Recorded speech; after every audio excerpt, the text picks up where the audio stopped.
జగన్మోహన్ రెడ్డి ఒక సైగ చేస్తేనే తెలుగుదేశం పార్టీని నామరూపాలు లేకుండా చేస్తానన్నాడు ప్రగల్భాలు పలికినటువంటి కొడాలని. గతంలో గుడివాడలో క్యాసినో పెడితే తెలుగుదేశం పార్టీ నాయకులు నిజ నిర్ధారణకు వస్తే మీరు నా బొచ్చు కూడా ఇంటికి మొక్క కూడా పీకలేరు అని చిటికినేలు చూపించి మరి మాట్లాడినటువంటి కొడాలని ఈరోజు ఏ దద్దమ్మల లోకములు లాక్కున్నావుంటాయా? సిగ్గుండాలని బతికి ఇప్పటికైనా అర్థం చేసుకో. అధికారం లేకపోతే పోలీసులు లేకపోతే నీ కుక్క బతుకు. ప్రతిపక్షంలో ఉన్నప్పుడు కొడాలని ఎప్పుడు ఏం మాట్లాడలా, అధికారంలోకి వచ్చాక అధికారం బలుపుతో అధికారం మదంతో మాట్లాడి ఇవన్నీ కూడా అడుగుతా ఉన్నాం. 2021లో కొడాలని సవాల్ ఇసిరాడు.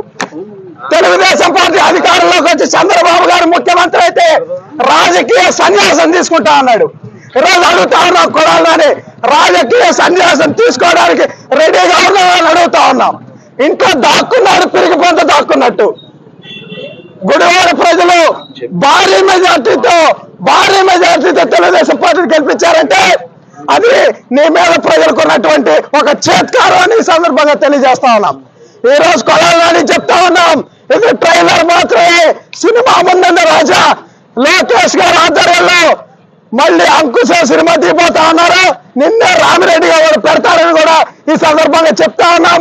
కొడాలని జనాల్లో కనిపిస్తే ఇక అదే ఆఖరి రోజు కూడా అవుతుందని ప్రజలు భావిస్తా ఉన్నారని కూడా ఈ సందర్భంగా తెలియజేస్తా ఉన్నా.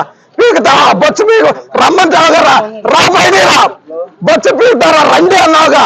చంద్రబాబు స్థాయి కాదు ఇది, మా స్థాయి సరిపోతుంది. రాబోయేరా కొడాలని.